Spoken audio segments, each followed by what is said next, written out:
Particular हो, निश्चित हो, श्योर हो, तो उसमें सिंस लगेगा, और जिसमें नहीं है उसमें, जिसमें श्योर ना हो उसमें फॉर लगेगा। इसी पे हम बनाते हैं। अब इसको हम रफ करते हैं, निश्चित को, इन सबको, ठीक है। और अब है वह पिछले 1 साल से पढ़ता आ रहा है। अब इसी फॉर्मूला पे बनाते हैं। सब्जेक्ट क्या है? वह। ही के साथ क्या लगता है? Has been. He has been reading. He has been, has been, have been में एक ही लगेगा, हैज बीन लग गया according to subject, has been, plus में वर्ब के साथ आईएनजी। तो वर्ब क्या था? पढ़ना। रीड के साथ आईएनजी लगा दिया, प्लस में सिंस फॉर। वह पिछले 1 साल से, यहाँ पे आंख बंद करके क्या लग जाएगा? फॉर।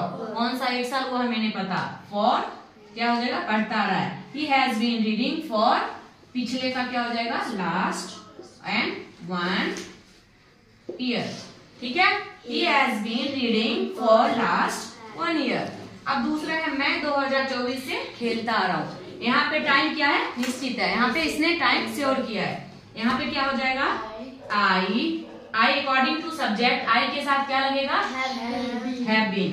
क्या हो जाएगा?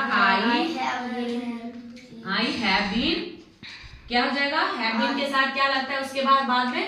वर्ब के साथ आईएनजी। वर्ब क्या है यहाँ पे? खेलना। PLAYING, playing. I have been playing 2024 से, सिंस 2024। क्या हो जाएगा? I have been playing since 2000। अब यहाँ पे मैं 2024 से खेलता आ रहा हूँ।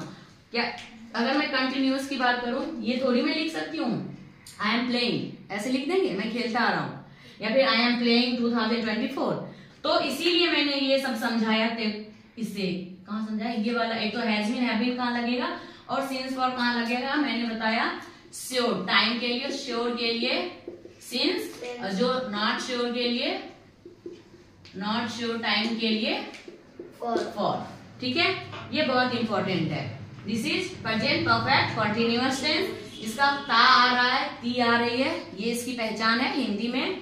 और इंग्लिश में जहां पे सिंस फॉर लगे वो समझ लो प्रेजेंट परफेक्ट कंटिन्यूअस टेंस है, जहां पे सिंस फॉर हो और टाइम पार्टिकुलर बताया हो, ठीक है। इसमें कुछ डाउट है? ये इसकी फॉर्मूला, जैसे ये इसका फॉर्मूला रहा, और ये फिर वही रूल्स है रिपीटेड। ही सीट नेम के साथ हैज बीन, आई वी दी के साथ हैव बीन, ठीक है। बस।